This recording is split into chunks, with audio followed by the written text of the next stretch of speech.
옛날에 마음이 남은 이야기 6선. 잘 자라디오.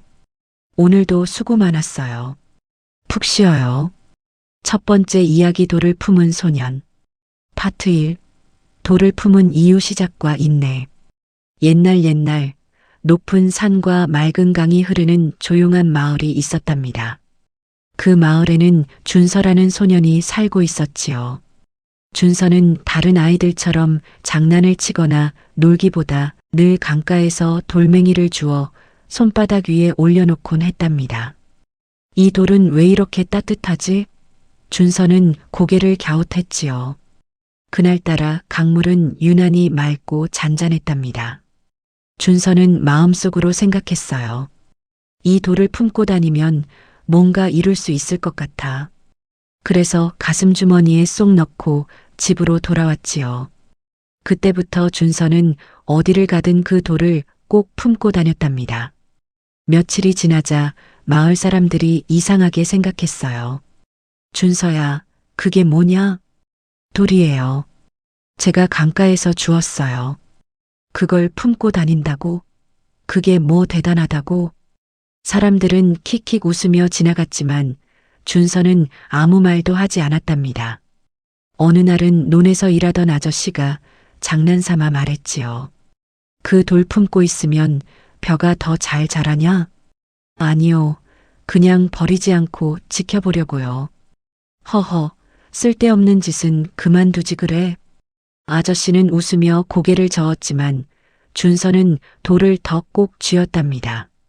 밤이 되어 집으로 돌아오면 준서는 돌을 꺼내 손바닥 위에 올려놓았어요. 하루 종일 품고 다닌 돌은 따뜻하게 데워져 있었지요. 준서는 그걸 바라보며 조용히 중얼거렸어요. 나도 이 돌처럼 따뜻한 사람이 되고 싶어. 그리고 잠자리에 들 때마다 돌을 베개 곁에 두었답니다. 봄이 가고 여름이 와도 준서는 그 돌을 품은 채들로 산으로 다녔어요. 어떤 날은 비가 오고 어떤 날은 해가 너무 뜨거웠지만 그는 한 번도 돌을 내려놓지 않았답니다. 그 돌이 무겁지도 쓸모없지도 않다고 생각했어요. 이건 그냥 나랑 약속한 거니까. 가을이 되어 벼이삭이 누렇게 익을 무렵 마을 어른들이 준서를 보고 다시 물었어요. 그 돌 아직도 품고 다니니? 준서는 미소를 지으며 대답했어요. 네, 아직이요. 이 돌이랑은 끝까지 같이 가려고요. 사람들은 고개를 절레절레 저었지만 준서는 자신만의 조용한 믿음을 지켰답니다. 비록 눈에 보이지는 않았지만 그의 마음속에서는 매일 조금씩 무언가가 자라나고 있었지요. 그건 꾸준함이라는 아주 작은 씨앗이었답니다. 그날 밤 준서는 잠들기 전 돌을 두 손으로 감싸며 속삭였어요. 내일도 같이 가자. 너랑 나랑. 달빛이 살짝 비추자 돌이 잠깐 반짝이는 듯 했지요. 준서는 웃으며 눈을 감았답니다. 그리고 그날 이후 그 돌은 더 이상 차갑지 않았어요. 파트 2. 돌의 무게, 시련과 의심. 그로부터 몇 해가 지나자 마을에 이상한 해가 찾아왔답니다. 하늘에 구름이 사라지고 비가 오지 않았지요. 강물은 점점 줄어들고 논바닥은 쩍쩍 갈라졌습니다. 사람들은 입버릇처럼 한숨을 내쉬었어요. 올해 농사는 글렀구나. 준서도 하루 종일 밭일을 도왔지만 흙은 너무 말라 손끝이 아플 정도였어요. 저녁 무렵 지친 얼굴로 집으로 돌아온 준서는 가슴 주머니를 꺼냈지요. 그 안에 있던 돌멩이가 유난히 차가웠습니다. 이 돌을 품고 다닌다고 뭐가 달라질까? 그의 마음속에서 처음으로 의심이 싹 텄답니다. 다음 날 그는 돌을 가슴에 넣지 않고 그냥 나갔어요. 돌을 두고 나온 건 처음이었지요. 그날따라 이상하게 발걸음이 무겁고 손끝이 자꾸 떨렸습니다. 논두렁에 앉은 준서는 하늘을 바라보며 중얼거렸어요. 아무 소용 없었어. 나는 괜히 바보 같은 짓을 한 거야. 그때 갑자기 먹구름이 몰려오더니 천둥이 울렸습니다. 준서는 비를 피해 허둥지둥 뛰어가다가 발이 미끄러지며 강가로 굴러 떨어졌지요. 바로 그곳엔 그가 늘 앉던 바위와 처음 돌을 주었던 자리가 있었답니다. 비가 내리며 땅을 적시자 흙 속에서 작게 빛나는 무언가가 보였어요. 준서는 손을 더듬어 그것을 꺼냈습니다. 바로 그 돌이었지요. 며칠 동안 품지 않아 식었을 텐데 돌은 이상하게도 따뜻하게 데워져 있었답니다. 준서는 멍하니 돌을 바라보다가 조용히 웃었어요. 너는 나를 떠나지 않았구나. 그는 그날부터 다시 돌을 품기 시작했습니다. 이번엔 이 돌이 내 소원을 이루어 줄 거야가 아니라 이 돌은 내가 지켜야 할 약속이야. 라는 마음이었지요. 며칠 뒤 가뭄은 끝나지 않았지만 준서의 눈빛은 달라져 있었답니다. 친구들은 여전히 놀렸어요. 준서야, 그 돌 아직 품고 다녀? 응, 이제는 무겁지 않아. 오히려 따뜻해. 그 말에 친구들은 웃었지만 준서는 미소를 잃지 않았습니다. 밤이 되자 준서는 돌을 꺼내 손 위에 올려놓았어요. 돌은 여전히 작고 둥그렇지만 그 안에는 마치 조용한 불씨 같은 빛이 깃들어 있었답니다. 준서는 그 빛을 바라보며 속삭였어요. 내가 빛나지 않아도 괜찮아.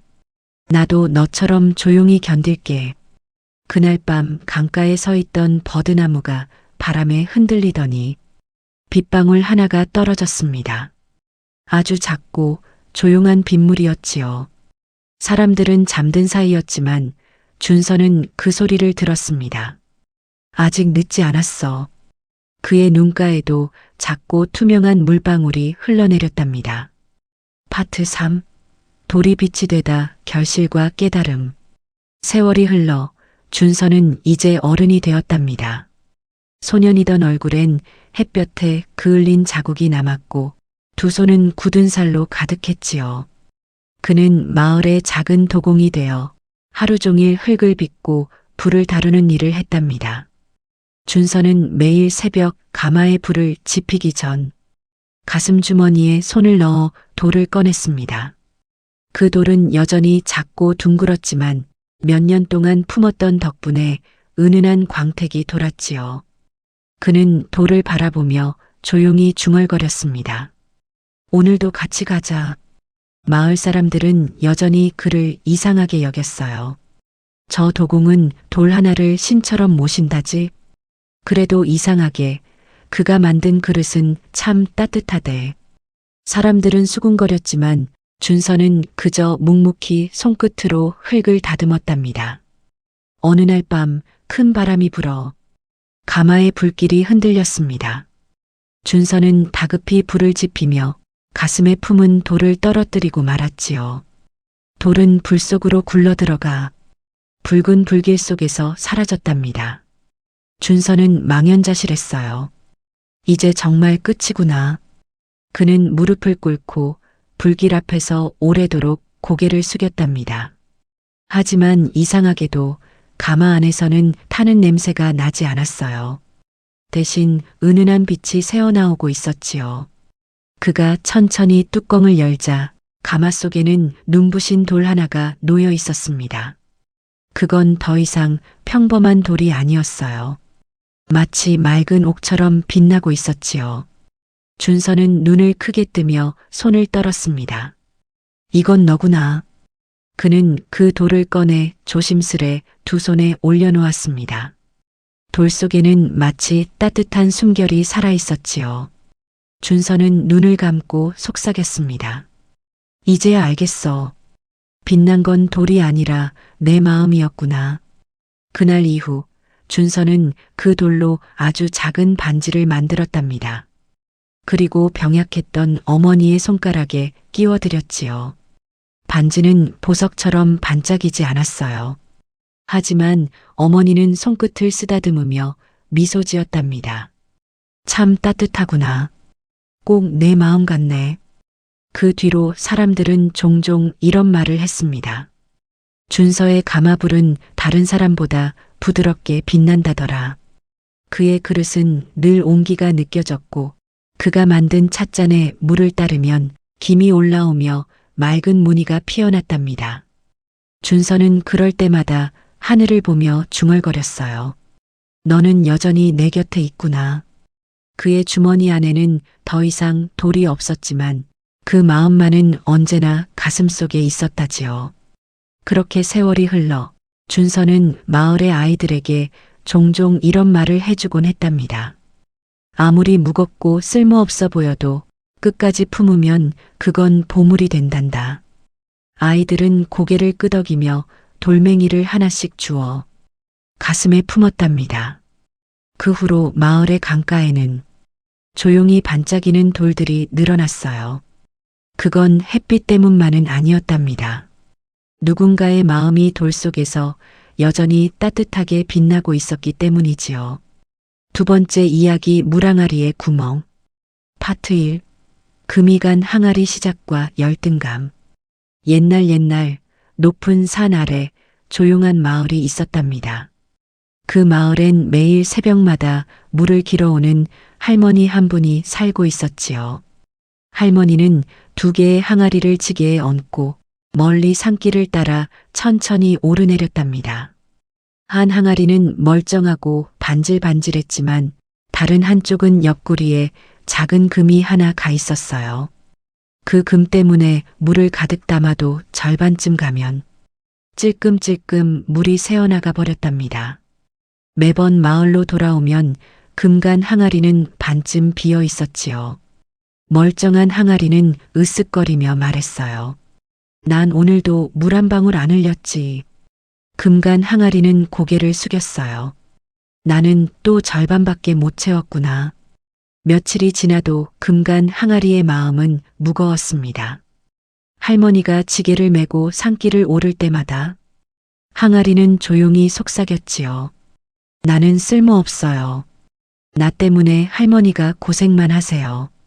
하지만 할머니는 아무 대답도 하지 않았어요. 그저 노래를 흥얼거리며 천천히 길을 걸었답니다. 산길은 길고 햇살은 따뜻하고 물은 새어도 마음은 가득. 그 노래는 언제나 부드럽고 따뜻했지요. 금간 항아리는 그 소리를 들을 때마다 가슴이 저릿했답니다. 왜 나한테 화를 내지 않으실까? 왜 나를 버리지 않으실까? 그 의문이 하루하루 커져만 갔어요. 어느 날은 바람이 유난히 세게 불었습니다. 지게에 매달린 항아리가 흔들리며 덜컹거렸어요.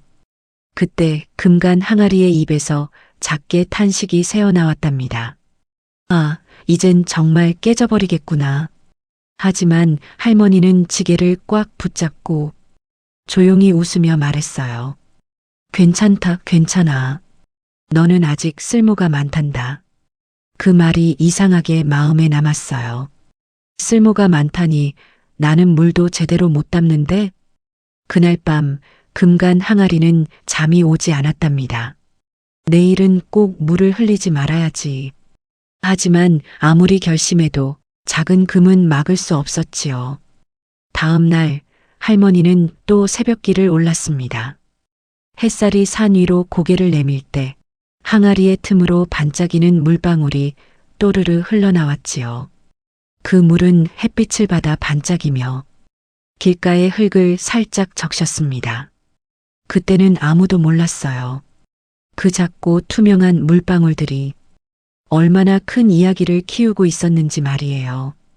파트 2. 길가의 꽃들 비밀과 깨달음. 어느 날 아침 산등성이 위로 해가 막 떠오를 무렵이었어요.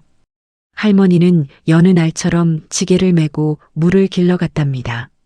맑은 냇물은 반짝이며 흐르고 새들은 나무 위에서 노래했지요. 두 개의 항아리는 나란히 지게에 매달려 덜컹덜컹 흔들리며 길을 올라갔습니다. 그때 금이 간 항아리가 조심스레 말을 꺼냈답니다. 할머니 전 이제 그만 버리셔도 돼요. 할머니가 걸음을 멈추고 고개를 돌렸지요. 왜 그러니 얘야? 항아리는 조용히 대답했어요. 전 너무 부끄러워요. 물을 다 담지도 못하고 반밖에 남기지도 못하잖아요. 매일 같은 실수만 해요. 할머니는 한참 동안 아무 말 없이 항아리를 바라봤어요. 그리고 이윽고 부드럽게 웃었답니다. 그래, 내가 그렇게 느꼈구나. 하지만 넌 실수를 한 게 아니란다. 항아리는 깜짝 놀라 물었지요. 아니에요. 전 항상 물을 흘리고 밥만 도착해요. 할머니는 조용히 고개를 끄덕이며 말했답니다. 그래, 너는 물을 흘리지. 그래서 내 쪽 길가에는 언제나 풀이 자라나고 봄이면 꽃이 피고 여름엔 나비가 날아다닌단다. 그제야 항아리는 고개를 들어 길을 바라보았어요. 햇살이 따뜻하게 내려앉은 그 길 위에는 정말로 수많은 들꽃이 피어 있었답니다. 노란 민들레, 분홍 페랭이, 하얀 들국화까지. 항아리는 숨을 멎은 듯 바라보다가 작은 목소리로 속삭였어요. 이건 제가 한 건가요? 할머니는 고개를 끄덕였지요. 그래, 내가 물을 흘린 덕분이란다. 이 길이 이렇게 아름다운 건 바로 너 때문이지. 그 말에 항아리의 안쪽 벽이 살짝 떨렸답니다. 그 흔들림 사이로 물방울이 또르르 흘러나와 햇빛에 반짝였지요. 마치 눈물처럼요. 그날 이후 금간 항아리는 물이 새는 걸 부끄러워하지 않았어요. 오히려 새어나가는 물방울 하나하나를 소중히 여기게 되었답니다. 오늘은 어떤 꽃이 자랄까? 길을 오르내릴 때마다 항아리는 설레는 마음이 들었어요. 사람들은 여전히 물이 반쯤 비어있는 항아리를 보고 고개를 저었지만 항아리는 이제 웃을 수 있었답니다. 괜찮아요. 제 몫의 꽃이 피었으니까요. 그 말에 할머니는 눈을 가늘게 뜨며 빙긋 웃었어요.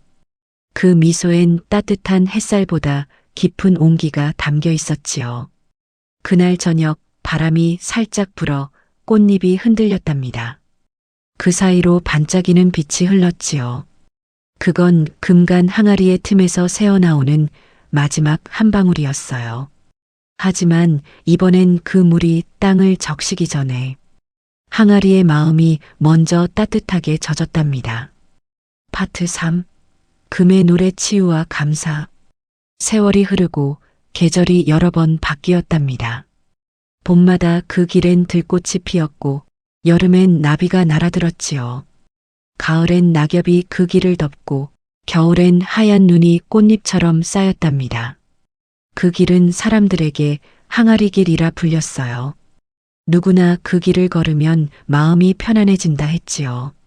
아이들은 달리며 웃었고 어른들은 잠시 걸음을 멈추고 숨을 고르며 말했답니다. 이 길은 어쩐지 따뜻하네.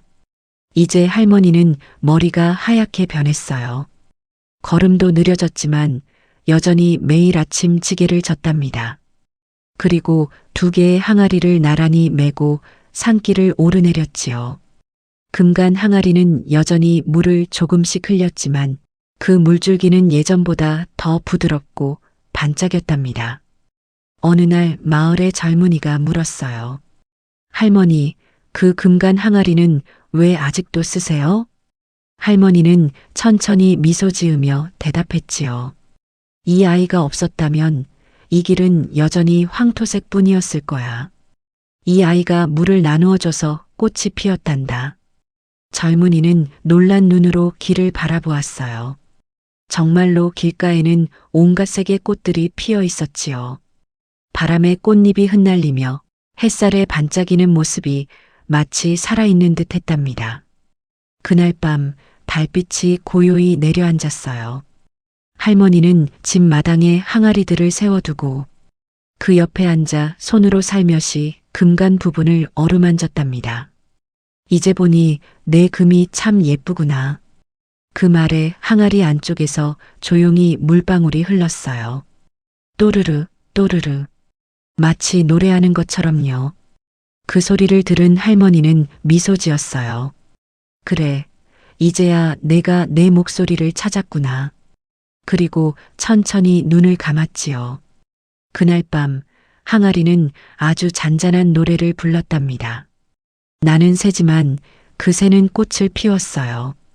그 후로도 오랫동안 마을 사람들은 그 길을 지날 때면 꼭 귀를 기울였답니다. 바람이 불면 어디선가 물방울이 또르르 떨어지는 소리가 났거든요. 사람들은 그걸 금의 노래라고 불렀어요. 누구나 마음이 힘들 때 그 길을 걸으면 조용히 위로받는 듯 했지요. 그건 아마도 세상에서 가장 따뜻한 금이 내는 노래였을 거예요. 세 번째 이야기 빨간 신발 가게. 파트 1. 빨간 신발 가게 호기심과 욕심의 시작. 옛날 비가 자주 내리던 작은 마을이 있었답니다. 그 마을 끝자락 오래된 돌담 옆엔 낡은 간판이 달린 조그만 가게 하나가 있었지요. 낮에는 문이 굳게 닫혀 있었지만 밤이 되면 창문 사이로 붉은 불빛이 새어나오곤 했답니다. 그 가게의 이름은 빨간 신발 가게였어요. 이상하게도 그곳에는 온통 빨간색 신발만 진열되어 있었답니다. 작은 단화부터 긴 부츠까지 모양은 제각각이었지만 모두 반짝반짝 빛났지요. 그 신발들은 마치 살아있는 것처럼 고요히 빛을 내뿜고 있었답니다. 그 마을에 할인이라는 어린 소녀가 살고 있었어요. 할인은 새 신을 누구보다 좋아했답니다. 친구들이 새 운동화를 신고 학교에 오면 할인은 부러워서 그 신발만 쳐다보곤 했지요. 좋겠다. 나도 저런 신발 신고 싶다. 하지만 집이 가난해 늘 낡은 신만 신을 수 있었답니다. 어느 날 학교에서 돌아오던 할인은 골목 끝에서 희미한 붉은 불빛을 보았어요. 저기 뭐지? 가까이 다가가 보니 창문 너머로 붉은 신발들이 줄지어 놓여 있었답니다. 그리고 안쪽에는 하얀 수염을 기른 노인이 조용히 앉아 있었지요. 할인은 조심스럽게 문을 밀고 들어갔어요. 안녕하세요. 노인은 고개를 들어 할인을 바라보며 미소 지었답니다. 어서 오렴. 신발을 보러 왔구나. 네, 근데 왜 다 빨간색이에요? 할인이 묻자 노인은 부드럽게 대답했어요. 이건 평범한 신발이 아니란다. 이 신을 신으면 내가 진심으로 원하는 곳으로 갈 수 있지. 할인의 눈이 동그랗게 커졌어요. 정말요? 그럼 전 부자가 되고 싶어요. 노인은 잠시 웃음을 머금더니 말했어요. 그럼 이 신을 신어보거라. 다만 마음이 바르지 않으면 길을 잃을 수도 있단다. 할인은 잠시 망설였지만 곱게 빛나는 신발을 보고는 마음이 설렜어요. 길을 잃을 리가 없지. 난 꼭 부자가 될 거야. 그녀는 신발을 신자마자 발끝이 뜨거워지는 걸 느꼈어요. 순간 붉은 불빛이 발끝에서 피어올라 할인의 몸을 감싸기 시작했답니다. 이건 뭐야? 할인은 놀라 외쳤지만 이미 늦었어요. 가게 안이 사라지고 눈앞이 환해졌지요. 붉은 바람이 불고 그녀는 어느 낯선 길 위에 서 있었습니다. 신발이 스스로 움직이기 시작했어요. 멈춰. 멈추라니까. 하지만 신발은 계속 걸음을 옮겼습니다. 마치 어디론가 데려가려는 듯이요. 그때 멀리서 희미한 노인의 목소리가 들려왔답니다. 할인아, 길은 내 마음이 정해주는 거란다. 그녀는 겁이 났지만 동시에 궁금했어요. 정말 내가 원하는 곳으로 가는 걸까? 그래서 할인은 잠시 신발에 몸을 맡겼답니다. 길은 끝도 없이 이어졌고 하늘은 붉게 물들어가고 있었지요. 그녀는 알지 못했답니다. 그 길이 욕심의 길인지 마음의 길인지 아직은 누구도 모르는 채였어요. 파트 2. 끝없는 길 환상과 깨달음의 시작. 눈을 떠보니 할인은 낯선 길 위에 서 있었답니다. 하늘은 붉게 물들어 있었고 길가엔 아무도 보이지 않았지요. 발밑의 신발이 스스로 움직이며 그녀를 어디론가 데려가고 있었어요. 이게 뭐야? 왜 멈추질 않아? 할인은 신발끈을 잡아당겼지만 신발은 더욱 빨라졌습니다. 바람이 얼굴을 스치고 머리카락이 흩날렸지요. 처음엔 두려웠지만 곧 마음속에서 이상한 기대가 피어올랐답니다. 그래, 이 신발이 나를 부자로 만들어줄 거야. 그녀는 웃으며 소리쳤지요. 그 순간 길가에 반짝이는 금덩이가 나타났어요. 하리는 깜짝 놀라 멈추려 했지만 신발이 알아서 그 금덩이를 피해 지나갔어요. 왜 안 멈춰? 저걸 가져야 부자가 되잖아. 하지만 신발은 대답하지 않았습니다. 대신 속삭이는 듯한 소리가 들려왔지요. 그건 내가 진심으로 원하는 게 아니야. 하리는 고개를 저었어요. 무슨 소리야? 난 그게 필요해. 길은 점점 더 길어지고 하늘은 점점 더 붉어졌답니다. 신발의 빛이 강해지자 하린의 마음속 욕심이 자꾸 커졌어요. 더 갖고 싶어. 내 것이 되어야 해. 그러자 주변 풍경이 갑자기 흔들리며 사라져 버렸지요. 다시 눈을 뜨자 하리는 황금빛 도시 한가운데 서 있었어요. 높은 탑, 반짝이는 시장, 그리고 사람들이 금화를 던지며 웃고 있었지요. 하리는 숨을 멎은 듯 그곳을 바라보았어요. 이게 내가 원하던 세상인가 봐. 하지만 이상했어요. 사람들의 웃음소리가 점점 멀어지고 모두가 고개를 돌린 채 지나쳤답니다. 그녀는 손을 흔들며 외쳤어요. 저기요, 저도 같이 놀고 싶어요. 하지만 아무도 대답하지 않았지요. 그제야 하리는 깨달았어요. 자신이 신발에 끌려와 혼자 서 있다는 걸요. 그때 신발이 다시 속삭였어요. 이곳이 마음에 드니? 하리는 울먹이며 대답했어요. 아니, 외로워. 그럼 내가 진심으로 원하는 곳은 어디니? 하리는 한참 생각하다가 작게, 아주 작게 속삭였어요. 집이요. 신발의 붉은 빛이 그 순간 살짝 흔들렸어요. 그리고 길이 다시 열렸답니다. 이번엔 황금빛이 아닌 잔잔한 저녁 햇살이 비치는 평범한 오솔길이었지요. 하리는 눈을 가늘게 뜨며 말했다지요. 돌아가고 싶어. 엄마가 부르는 목소리가 듣고 싶어. 그 말이 끝나자 붉은 신발이 천천히 속도를 늦췄어요.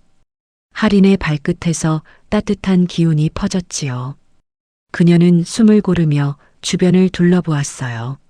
멀리 어딘가에 작은 문 하나가 서 있었답니다. 그 문 위에는 금빛 글씨가 새겨져 있었어요. 진심으로 돌아가라.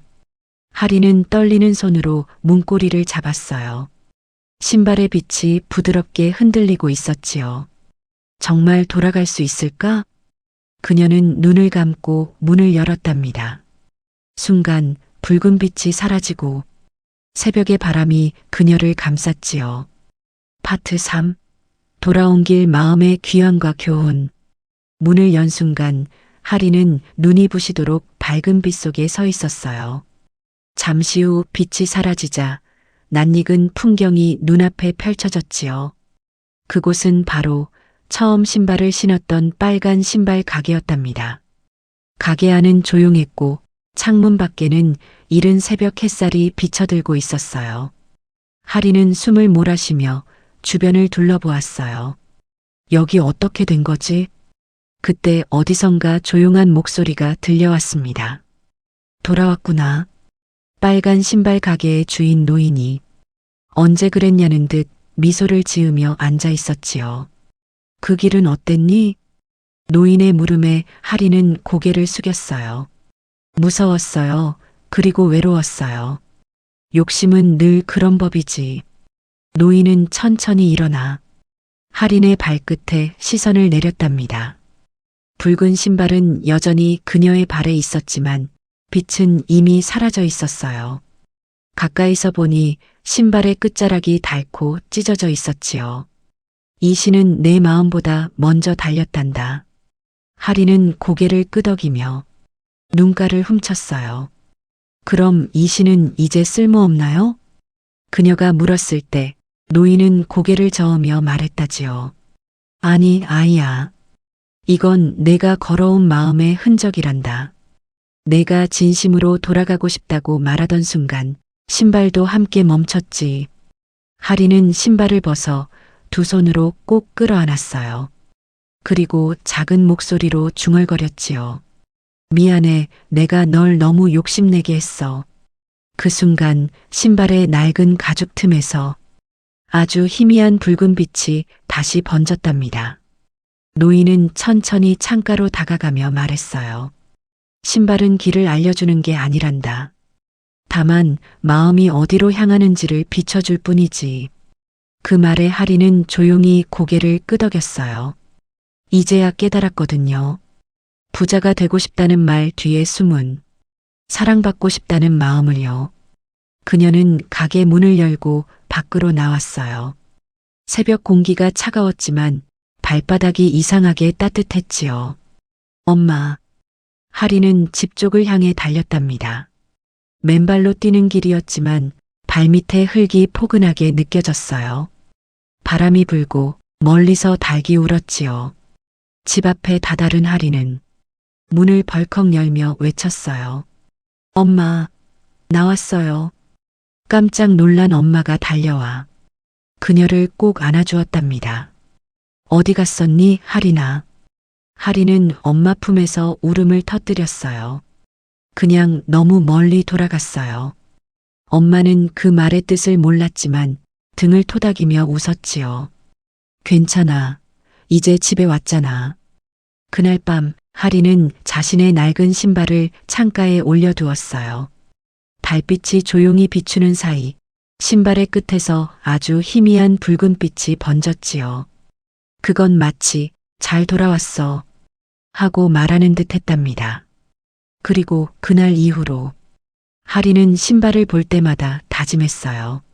나는 마음이 향하는 길로만 걸을 거야. 네 번째 이야기 거꾸로 흐르는 시계. 파트 1. 이상한 시계방 소문과 실수. 옛날 안개가 자주 내리는 산골 마을이 있었답니다. 그 마을에는 오래된 벽돌집이 하나 있었지요. 낡은 간판에는 이렇게 쓰여 있었답니다. 똑딱 시계방 고장난 마음도 고쳐드립니다. 하지만 사람들은 이상하게 여겼어요. 고장난 마음을 어떻게 고쳐? 시계를 고치는 거겠지. 그렇게 말하며 그냥 지나치곤 했답니다. 그런데 어느 날 그 시계방에 아주 특별한 손님이 찾아왔지요. 이야기의 주인공은 장난꾸러기 소년 토리였어요. 토리는 마을에서도 손꼽히는 장난꾸러기였답니다. 달리기만 하면 신발이 벗겨지고 앉기만 하면 의자가 삐걱거렸지요. 엄마는 늘 말했답니다. 토리야, 조금만 천천히 해도 괜찮단다. 하지만 토리는 대답했어요. 싫어요. 빨리 해야 재밌죠. 그러던 어느 날 아침이었어요. 엄마는 출근 준비를 하며 거실 테이블 위에 소중한 사진 시계를 올려두었답니다. 그 시계 안에는 가족 사진이 들어 있었지요. 토리는 그 시계를 보며 속으로 중얼거렸어요. 와, 반짝인다. 나도 한번 만져볼까? 토리는 의자 위에 올라가 시계를 만지려 했어요. 그런데 손끝이 살짝 미끄러지는 바람에 쨍그랑 하는 소리와 함께 시계가 바닥에 떨어졌지요. 유리가 깨지고 초침이 멈춰버렸어요. 토리는 숨을 크게 들이마셨답니다. 어떡하지 엄마가 화내면. 그는 시계를 주워들고 급히 밖으로 뛰쳐나왔어요. 눈앞에는 안개가 자욱했고 마을 끝 골목에 이상한 불빛이 깜빡이고 있었답니다. 토리는 숨을 몰아쉬며 그쪽으로 달려갔어요. 그리고 문을 밀자 조용히 똑딱똑딱 하는 소리가 들렸지요. 방 안에는 크고 작은 시계들이 가득했어요. 벽에, 선반 위에, 바닥 근처에도 시계가 놓여 있었답니다. 그리고 그 한가운데에 하얀 수염을 기른 시계장 할아버지가 앉아 있었지요. 어서 오렴, 꼬마야. 그 시계 내가 떨어뜨렸구나. 토리는 놀라 눈을 크게 떴어요. 어찌하셨어요? 할아버지는 웃으며 말했어요. 시계는 다 들려주지. 누가 급하게 다뤘는지도, 누가 울고 있는지도. 토리는 시계를 내밀며 말했어요. 이거 엄마 거예요. 제가 실수로 깨뜨렸어요. 할아버지는 시계를 들여다보며 고개를 끄덕였답니다. 음유리는 금이 같지만 시간은 아직 살아있구나. 토리는 눈을 동그랗게 떴어요. 시간이 살아있어요? 그렇단다. 할아버지는 미소 지으며 낡은 서랍을 열었어요. 그 안에는 작고 반짝이는 금빛 시계 하나가 들어 있었답니다. 이 시계를 거꾸로 돌리면 내가 되돌리고 싶은 하루로 돌아갈 수 있단다. 토리는 깜짝 놀라며 물었어요. 정말요? 그럼 이걸로 실수하기 전으로 돌아가고 싶어요. 할아버지는 조용히 고개를 끄덕였지만 덧붙여 말했지요. 단 진심으로 고치고 싶다는 마음이 있어야 한단다. 그게 없으면 시계는 돌지 않지. 토리는 두 손으로 시계를 꼭 쥐었어요. 진심 그게 뭐예요? 할아버지는 웃으며 말했답니다. 그건 스스로 알아야 하지. 그날 밤 토리는 방 안에서 시계를 꺼내 들었어요. 작은 초침이 똑딱똑딱 소리를 내며 움직이고 있었지요. 그는 두근거리는 마음으로 속삭였어요. 부서지기 전으로 돌아가고 싶어. 그리고 초침을 천천히 거꾸로 돌렸답니다. 순간 방 안의 공기가 흔들리고 주변이 뒤집히듯 빛이 돌아갔어요. 창밖의 달이 뒤로 물러나고 시계 소리가 거꾸로 딱똑딱똑 울렸답니다. 토리는 깜짝 놀라며 눈을 감았어요. 이게 진짜 돌아가는 건가? 파트 2. 하루가 거꾸로 다시 온 기회. 토리는 눈을 꼭 감고 있었어요. 그런데 이상하게도 주변에서 익숙한 냄새가 났답니다. 따뜻한 밥 냄새, 달걀 프라이 굽는 냄새, 그리고 엄마가 부르는 목소리였지요. 토리야, 일어나야지. 학교 늦겠다. 토리는 눈을 번쩍 떴어요. 이거 어제잖아. 그는 놀라 이불을 걷어차고 방을 두리번거렸어요. 깨진 시계가 없었어요. 테이블 위엔 깨끗한 사진 시계가 반짝이고 있었답니다. 토리는 두 손으로 입을 막았지요. 정말 돌아왔어? 토리는 침대에서 벌떡 일어나 거실로 뛰어나갔어요. 엄마가 바쁘게 아침을 차리고 있었지요. 토리는 그 모습을 한참 바라보다가 조심스럽게 말했어요. 엄마 같이 아침 먹자. 엄마는 놀란 눈으로 고개를 들었답니다. 토리가 먼저 밥 먹자고 하다니? 토리는 수줍게 웃으며 말했어요. 응, 오늘은 천천히 먹을래. 엄마는 미소 지으며 식탁에 앉았어요. 그 순간 햇살이 창문 사이로 들어와 둘의 얼굴을 부드럽게 비추었답니다. 밥을 다 먹고 나서 엄마는 사진 시계를 꺼내며 말했어요. 이거 엄마한테 제일 소중한 시계야. 사진이랑 시계가 같이 있어서 매일 봐도 기분이 좋아.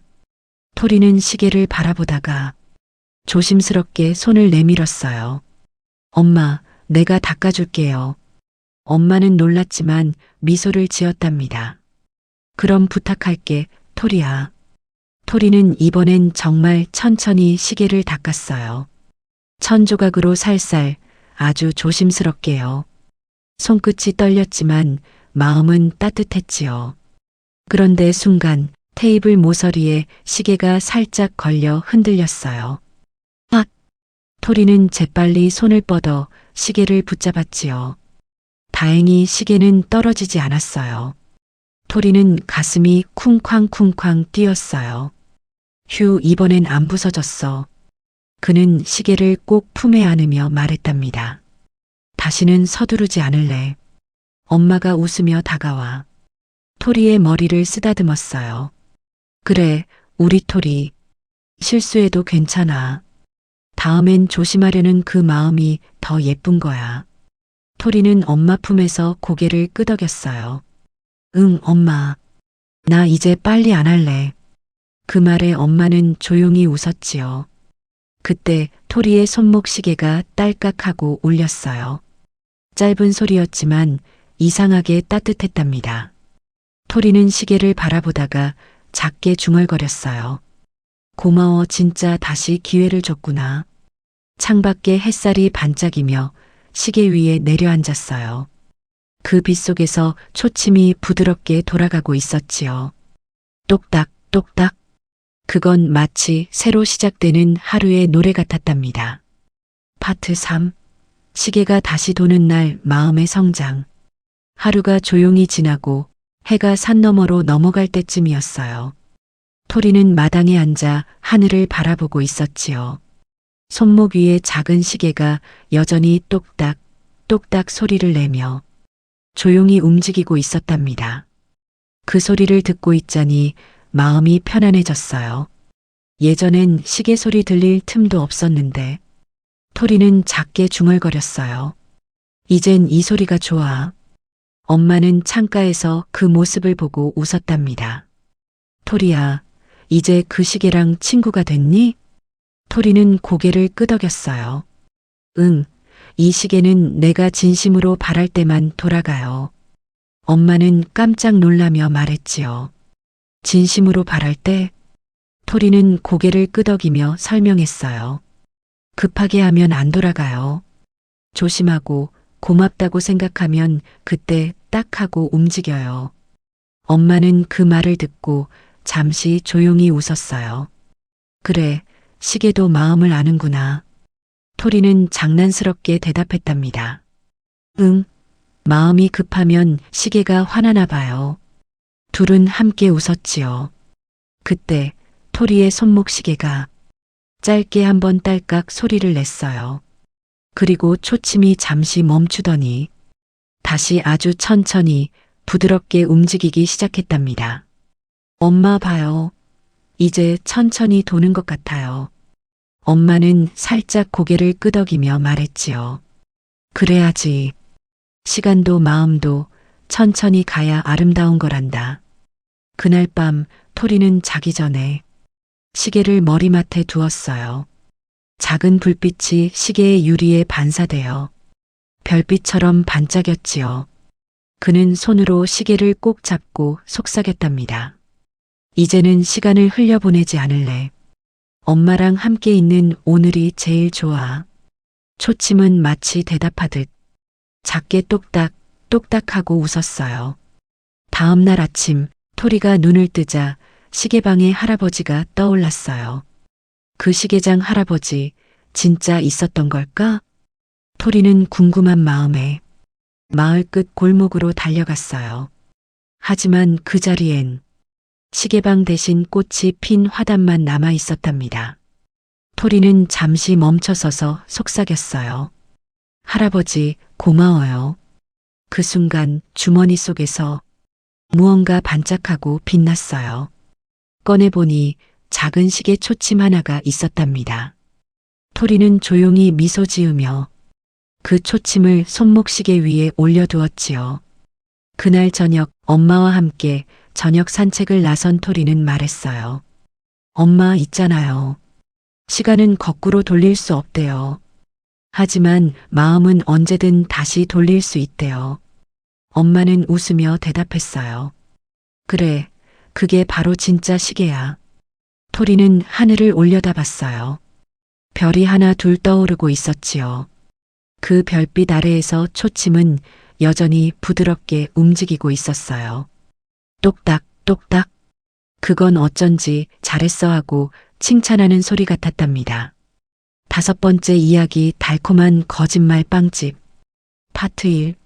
달콤한 빵 냄새 유혹과 거짓의 시작. 옛날 강가에 작은 마을이 있었어요. 그 마을 한쪽 골목 끝에는 언제나 빵 냄새가 솔솔 나는 집이 있었지요. 벽돌로 지은 낮은 지붕, 창문마다 하얀 김이 피어오르는 곳. 사람들은 그곳을 달콤한 빵집이라고 불렀답니다. 아침이면 빵집 앞 골목은 늘 붐볐어요. 빵을 사러 나온 아줌마들, 학교 가는 아이들, 일하러 가는 아저씨들까지 모두가 빵집 앞에서 발걸음을 멈췄지요. 아이쿠, 냄새 좀 맡아봐. 세상에 이런 냄새가 또 있을까? 오늘은 무슨 빵이 나왔을까? 그때마다 빵집 문이 살짝 열리며 따뜻한 냄새가 마을 안으로 퍼졌답니다. 그 마을에 민호라는 소년이 살고 있었어요. 민호는 단 것을 세상에서 제일 좋아했지요. 사탕, 꿀, 젤리, 초콜릿. 달콤한 건 뭐든 좋았어요. 하지만 민호의 집은 가난해서 빵집에 들어가 본 적이 없었답니다. 그래서 민호는 매일 아침 빵집 유리창 밖에서 코끝을 킁킁거리며 냄새만 맡았어요. 오늘은 딸기잼 빵이네. 어제는 초코였는데. 그의 눈은 반짝였지만 손은 주머니 속에 꼭 들어가 있었지요. 나도 저 빵 한 입만 먹어봤으면 좋겠다. 어느 날 아침 민호가 창문 밖에서 빵을 바라보고 있을 때였어요. 문이 열리고 빵집 주인 할머니가 모습을 드러냈지요. 머리에 흰 수건을 두르고 손에는 따끈한 식빵 바구니를 들고 있었답니다. 얘야, 왜 매일 밖에서 냄새만 맡고 가니? 민호는 깜짝 놀라 뒤로 물러났어요. 저 그냥 냄새가 좋아서요. 할머니는 부드럽게 웃으며 말했지요. 이 빵은 정직한 아이가 먹으면 참 달고 거짓말을 한 아이가 먹으면 아무 맛도 안 난단다. 민호는 고개를 갸웃했어요. 정직한 아이요? 그런 게 맛이랑 무슨 상관이에요? 할머니는 빙긋이 웃기만 했답니다. 그날 오후 민호는 길에서 동전을 하나 주었어요. 이걸로 빵을 사야지. 하지만 동전은 아주 낡고 작았지요. 빵 한 조각 사기에도 모자랄 만큼요. 민호는 잠시 고민하다가 빵집 문을 살짝 열었어요. 어서 오렴. 할머니가 반갑게 맞이했지요.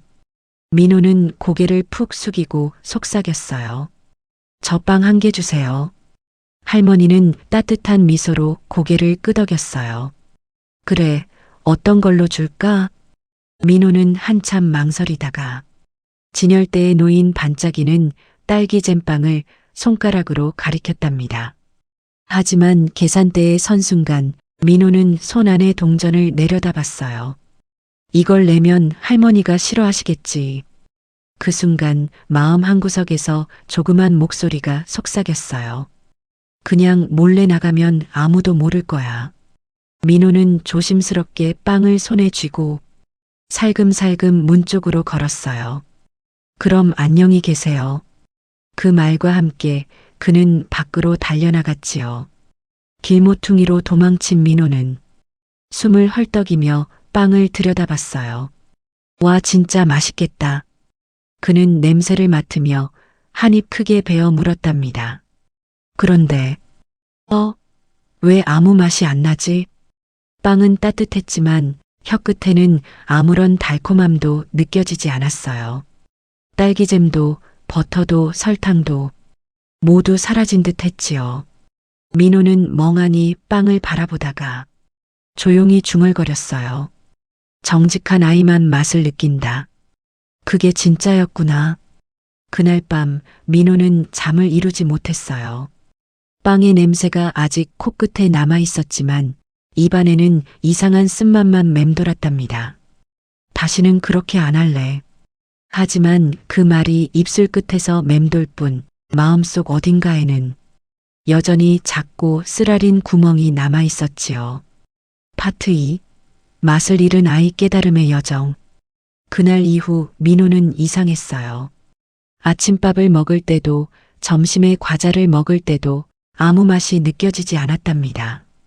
엄마, 이 밥은 왜 아무 맛도 안 나요? 엄마는 웃으며 대답했어요. 맛이 없다고? 오늘 반찬은 내가 좋아하는 달걀볶음인데? 민호는 젓가락으로 밥을 툭툭 치며 시무룩한 얼굴로 중얼거렸어요. 이상해요.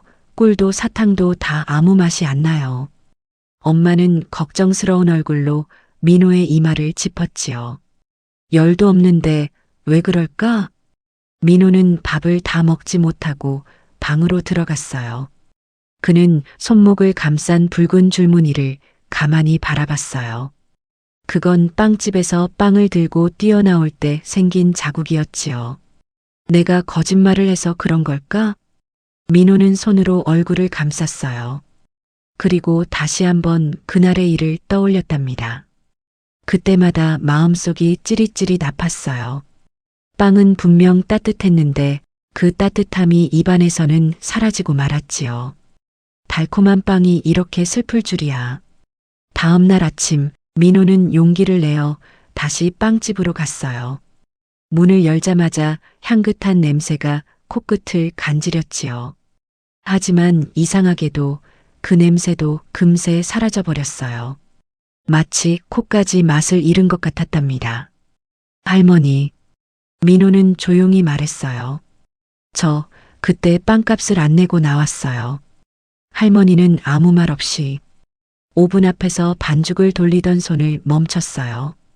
그리고 천천히 민호를 바라봤지요. 그랬구나. 민호는 눈을 동그랗게 떴어요. 할머니는 화내지 않았어요. 그저 부드럽게 고개를 끄덕이며 말했답니다. 그래서 지금은 맛이 안 느껴지지? 민호는 고개를 끄덕였어요. 내 모든 게 다 밍밍해요. 할머니는 빵 반죽을 조심스레 다듬으며 말했어요. 빵의 맛은 혀로 느끼는 게 아니란다. 민호는 고개를 갸웃했어요. 그럼 어디로 느껴요? 할머니는 미소 지으며 대답했지요. 마음으로. 거짓말이 그 마음을 덮으면 아무리 단 걸 먹어도 맛이 사라져버려. 민호는 그 말을 듣고 조용히 물었어요.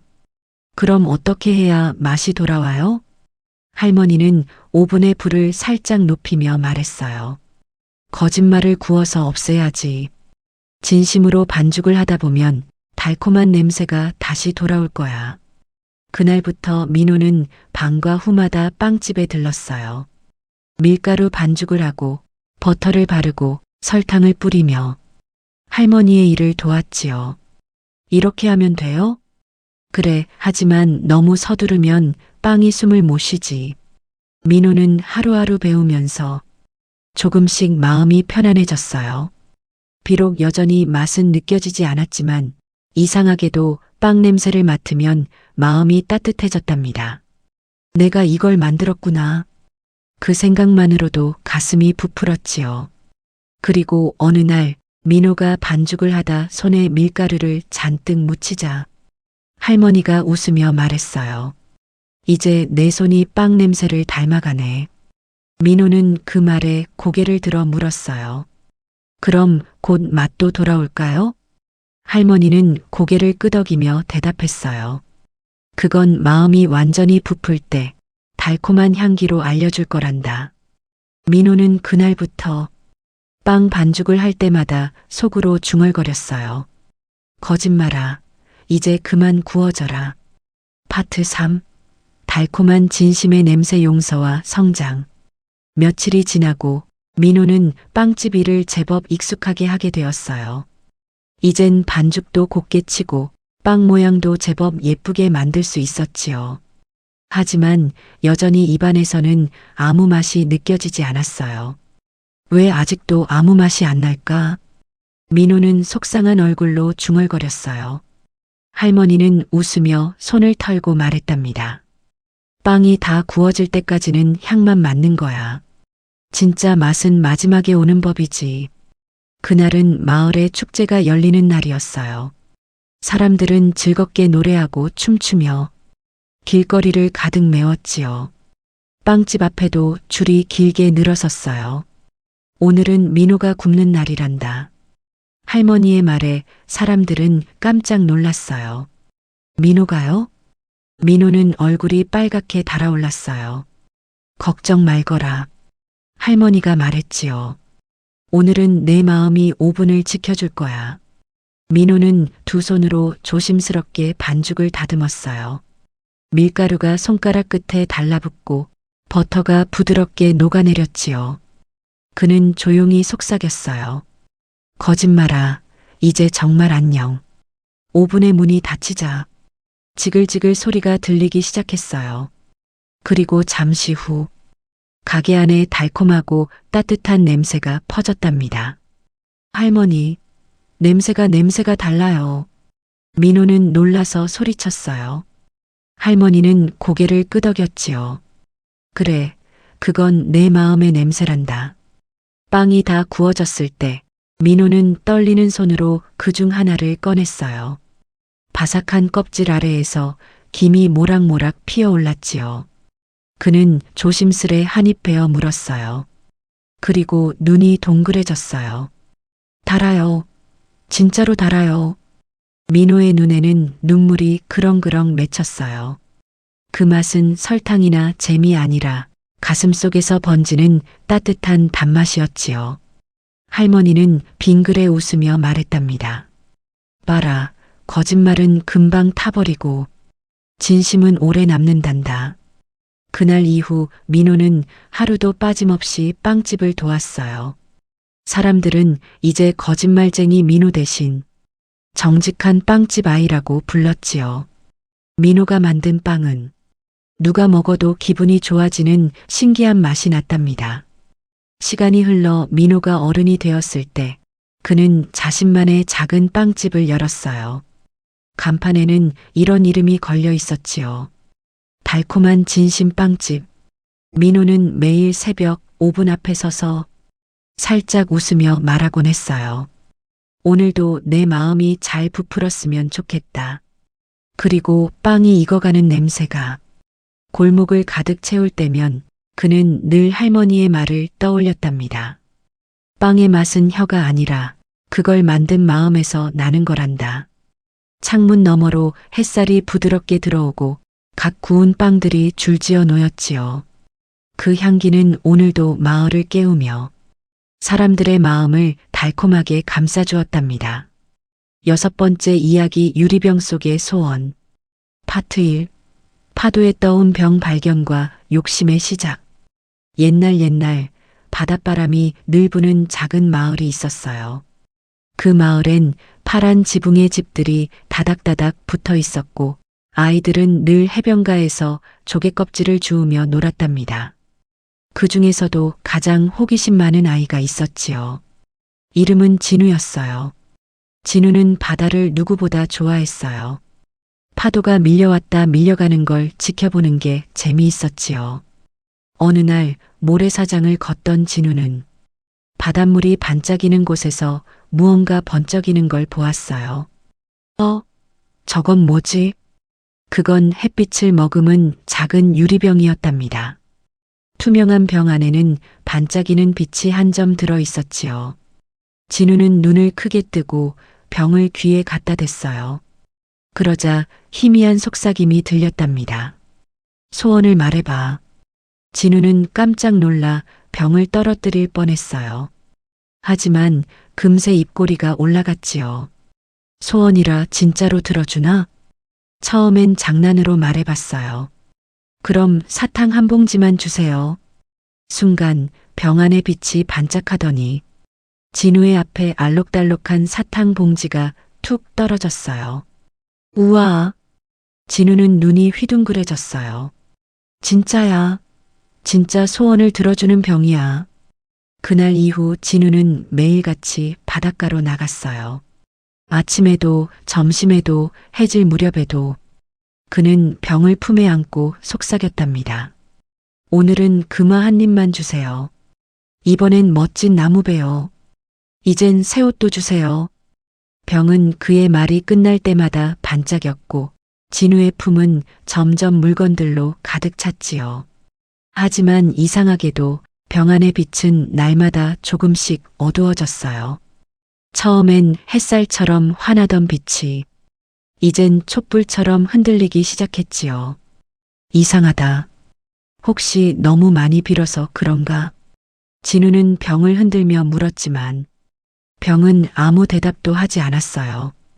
그저 깊고 조용한 바닷속처럼 빛이 조금씩 사그라들 뿐이었지요. 다음 날 밤 진우는 몰래 창문을 열었어요. 바람이 살짝 불며 커튼이 흔들렸지요. 그는 병을 두 손에 꼭 쥐고 속삭였답니다. 마지막으로 딱 한 번만요. 진짜 커다란 궁전이 생기면 좋겠어요. 순간 병이 파르르 떨리더니 안쪽의 빛이 요란하게 흔들렸어요. 왜 이래? 진우가 놀라 외쳤지요. 그리고 쨍! 유리병에 금이 생겼어요. 작은 균열이 번개처럼 퍼져나갔고 빛은 그 틈새로 새어나가기 시작했어요. 안 돼. 내 소원들. 진우는 병을 붙잡았지만 손끝이 따끔하게 아팠어요.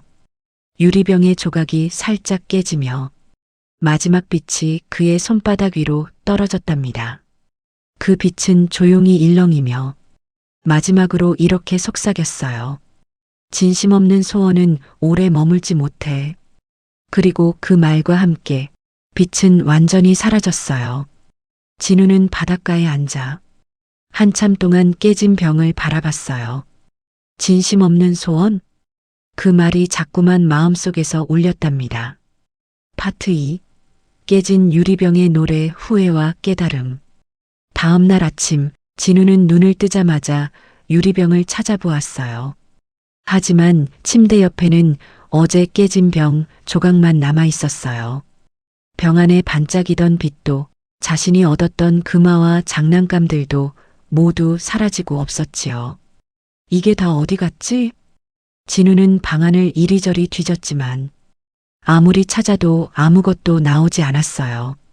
남은 건 손끝에 살짝 남은 유리 조각의 아픔뿐이었지요. 진우는 깨진 병 조각을 꼭 쥐고 울었어요. 나는 그냥 조금만 원했는데. 하지만 속으로는 알았답니다. 조금이 아니었다는 걸요. 처음엔 사탕이었는데 그 다음엔 금화, 또 옷, 또 배. 나도 모르게 점점 커졌어. 진우는 고개를 푹 숙였어요. 그때 손 안의 병 조각이 희미하게 반짝이며 아주 작은 목소리가 들려왔어요. 진심이 없는 소원은 모래처럼 흩어지지. 진우는 깜짝 놀라 손을 들여다봤어요. 하지만 곧 그 빛은 사라지고 남은 건 조용한 파도 소리뿐이었지요. 그날 오후 진우는 조용히 바닷가로 나갔어요. 모래사장엔 여전히 조개껍질이 반짝이고 멀리선 갈매기가 날아다녔어요. 하지만 예전처럼 마음이 들뜨지 않았지요. 그는 깨진 병 조각들을 주워 하나하나 바구니에 담기 시작했어요. 조각들이 햇빛에 반사되어 반짝였지만 그 반짝임은 어쩐지 슬펐답니다. 진심이 없는 소원은 흩어진다.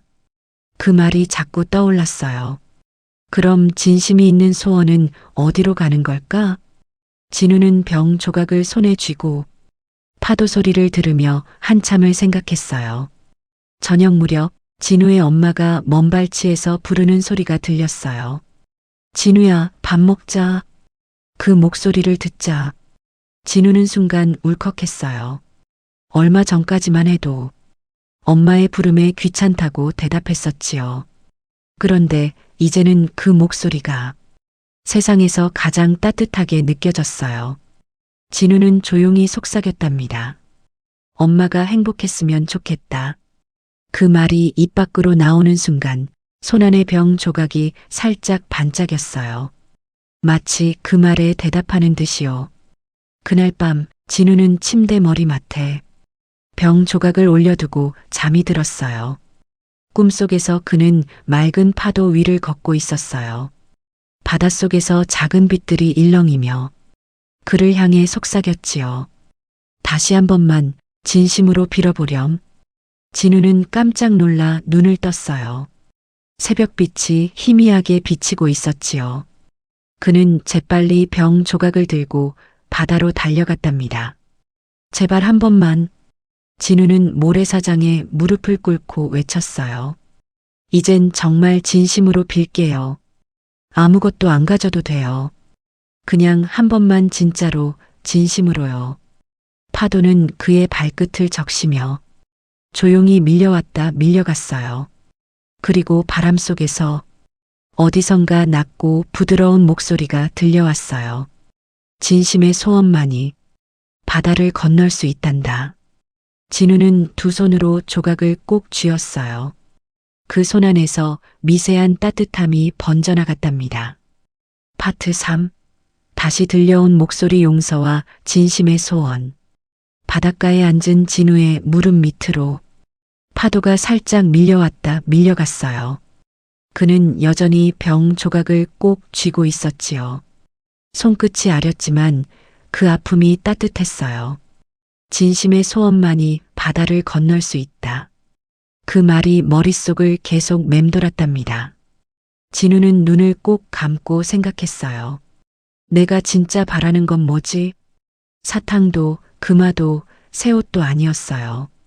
가만히 떠오르는 건 엄마의 웃는 얼굴뿐이었지요. 그래, 나 엄마가 웃는 게 보고 싶어? 그는 병 조각을 두 손으로 감싸며 속삭였어요. 부디 엄마가 아프지 않게 해주세요. 그 순간 조용하던 바람이 살짝 움직였어요. 병 조각이 손바닥 안에서 부드럽게 빛나기 시작했지요.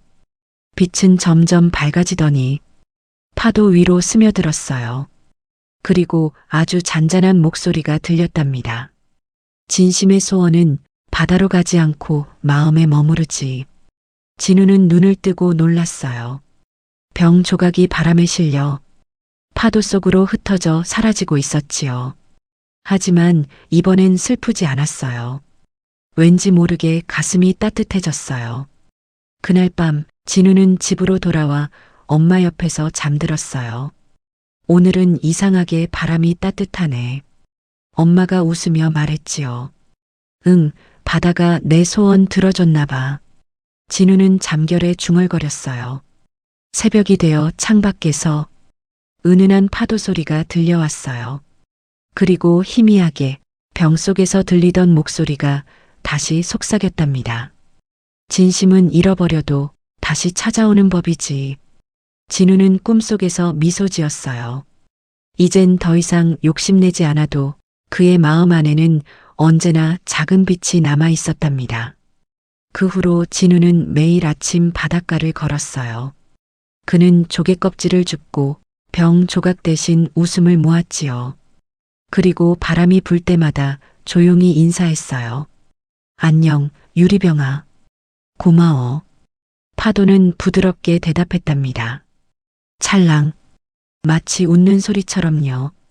그날 이후 마을 사람들은 이상한 이야기를 전했어요.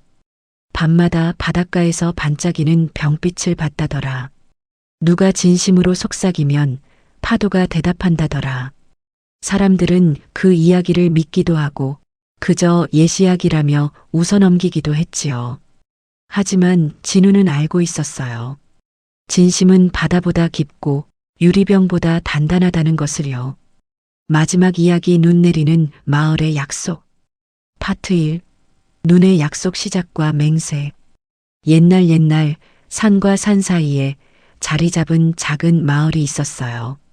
그곳은 겨울이 길고 눈이 한 번 내리면 며칠이고 그치지 않았답니다. 하얀 지붕 위로 포근한 눈송이가 쌓이고 굴뚝마다 따뜻한 연기가 피어오르며 사람들은 그 속에서 고요하게 한 해를 보냈지요. 그 마을에 아린이라는 소녀가 살았어요. 아린은 마음이 따뜻했지만 가끔은 중요한 약속을 잘 잊어버리곤 했지요. 아린아, 내일은 나무하러 가야 해. 응, 알겠어요. 하고 대답은 잘하지만 다음 날이 되면 까맣게 잊어버리곤 했답니다. 어느 날 눈이 펑펑 내리던 오후였어요. 아린은 마을 밖 언덕길을 걷다가 작은 울음소리를 들었어요. 히잉히잉.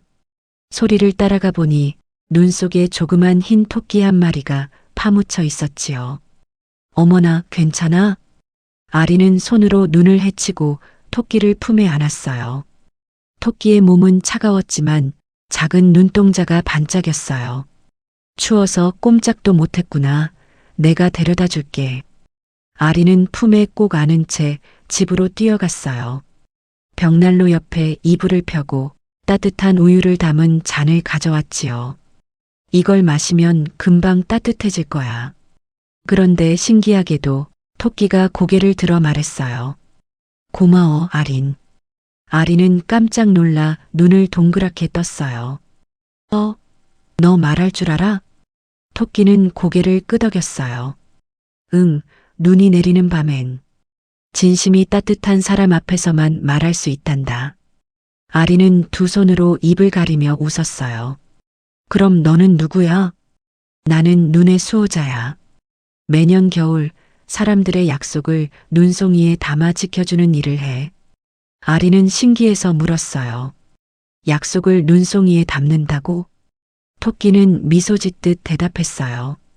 그래, 진심으로 한 약속은 눈이 녹을 때까지 잊히지 않지. 아리는 잠시 생각하다가 물었어요. 그럼 나랑도 약속할래? 토끼가 고개를 끄덕였어요. 좋아. 하지만 이 약속은 눈이 다 녹을 때까지 꼭 기억해야 해. 아리는 손가락을 내밀었어요. 나 봄이 와도 널 잊지 않을게. 토끼는 조심스럽게 앞발을 내밀어 그녀의 손가락에 닿았어요. 그 순간 작은 눈송이가 두 사람의 손끝에 내려앉았답니다. 이게 우리의 약속이야. 토끼의 목소리는 부드럽고 따뜻했어요. 봄이 되면 다시 만나자. 아리는 환하게 웃으며 대답했어요. 응, 꼭이야. 그날 밤 아리는 창가에 앉아 눈이 내리는 하늘을 바라봤어요. 창문 밖엔 세상이 온통 하얗게 변해 있었지요. 그녀는 손을 내밀며 속삭였어요. 토끼야, 내일 또 만나자. 눈송이는 조용히 그녀의 손 위에 내려앉아 은빛으로 반짝였어요. 마치 그 약속을 대신 기억해주겠다는 듯이요. 그러나 그 따뜻한 약속이 봄이 올 때까지 남아있을 수 있을지는 아직 아무도 몰랐답니다. 파트 2. 사라진 친구 후회와 깨달음. 겨울은 길고 길었지만 눈은 언젠가 녹기 마련이었어요. 따뜻한 바람이 불기 시작하자 마을 지붕 위 눈이 똑똑 떨어졌지요. 그리고 산비탈 곳곳에서는 새싹이 고개를 내밀었답니다. 아리는 어느새 봄옷을 입고 마당을 뛰어다녔어요. 눈 속에서 놀던 일들이 조금씩 잊혀지고 있었지요. 학교에 가고 친구들과 놀다 보면 그날의 약속이 자꾸 머릿속에서 멀어졌답니다. 토끼도 눈송이도 모두 꿈처럼 느껴졌어요. 어느 날 저녁 아리는 창밖을 내다보다가 문득 생각났어요. 맞다, 토끼랑 약속했었지. 그녀는 벌떡 일어나 숲으로 달려갔어요. 발밑엔 더 이상 눈이 없었고 부드러운 흙길 위에 초록 풀이 자라 있었지요. 토끼야, 나왔어. 아리는 나무 사이를 헤매며 외쳤어요. 토끼야, 어디 있어? 하지만 숲은 조용했어요. 대신 새들이 지저귀고 멀리서 개울물이 졸졸 흐를 뿐이었지요. 그녀는 숨이 차오를 때까지 달렸어요. 그러다 언덕 아래에 멈춰섰지요.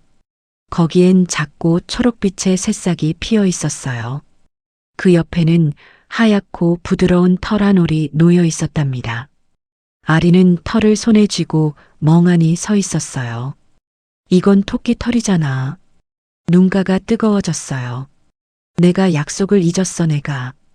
그녀는 조용히 무릎을 꿇었어요. 미안해, 토끼야. 정말 미안해. 작은 새싹이 바람에 흔들리며 마치 무언가를 속삭이는 듯 했어요. 약속은 잊어도 마음은 남는단다.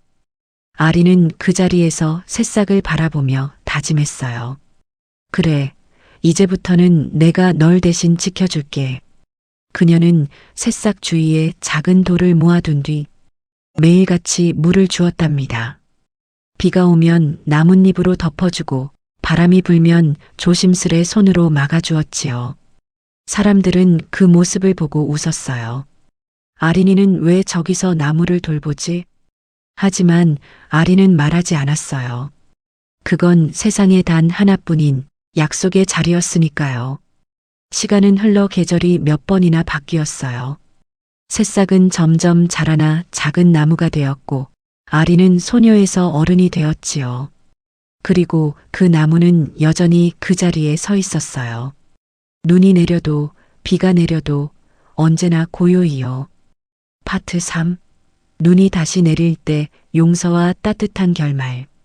그로부터 몇 해가 흘렀어요. 아리는 이제 훌쩍 자라 마을의 어른이 되었지요. 어린 시절 놀던 언덕길도 작은 개울도 모두 조금씩 변했지만 그 자리에 나무만은 그대로 서 있었답니다. 겨울이 찾아오자 하늘에서 다시 하얀 눈이 내렸어요. 눈송이는 고요히 내려와 나무가지마다 포근히 내려앉았지요. 아리는 오랜만에 그 나무 앞에 섰어요. 이제 정말 크고 멋지게 자랐구나. 그녀는 나무를 쓰다듬으며 미소 지었어요. 토끼야, 보고 있니? 바람이 살짝 불어오더니 눈송이가 아린의 어깨 위로 내려앉았어요. 그 순간 어디선가 익숙한 목소리가 들렸답니다. 너는 결국 약속을 지켰구나. 아린은 깜짝 놀라 주위를 둘러봤어요. 아무도 없었어요. 하지만 분명 그 목소리는 그때의 흰 토끼였지요. 토끼야, 정말 너니? 아린이 속삭이자 눈 위에 희미하게 토끼의 발자국이 찍혔어요. 발자국은 나무 곁까지 이어져 있었지요. 그리고 그 끝에서 눈송이들이 빛났어요. 너는 나를 잊었지만 나무는 너의 마음을 기억했단다. 그 목소리는 바람처럼 부드럽게 흩어졌어요. 아리는 두 손을 모으고 하늘을 올려다봤어요. 눈송이가 가득 내리는 하늘은 마치 그때의 약속을 되돌려주는 듯 했답니다. 미안해, 그리고 고마워. 아리는 천천히 웃었어요. 너는 내게 기다림을 가르쳐줬고 나는 너에게 마음을 남겼어. 그녀가 말하자 나무가 바람에 흔들렸어요. 눈송이들이 후두둑 떨어져 내리며 햇빛에 반짝였지요. 그 빛은 마치 토끼의 눈동자처럼 따뜻했답니다. 그날 이후로 마을 사람들은 그 나무를 약속나무라고 불렀어요. 겨울마다 눈이 내리면 아이들이 그 나무 아래에서 속삭였지요. 우리도 약속할래? 응, 눈이 녹을 때까지 꼭 지키자. 그런 약속들은 봄이 와도 사라지지 않았어요. 왜냐하면 그 나무가 그리고 그곳의 바람이 모두 알고 있었으니까요. 어른이 된 아리는 가끔 아이들에게 말하곤 했어요. 약속은 꼭 지켜야 하는 게 아니란다. 잊지 않으려는 그 마음이 더 소중하지. 아이들은 고개를 끄덕였어요. 그리고 하늘을 올려다보며 살며시 손을 내밀었답니다. 그 손 위로 하얀 눈송이가 내려와 반짝였어요. 마치 그 옛날 토끼와 아린이 맺었던 눈의 약속처럼요.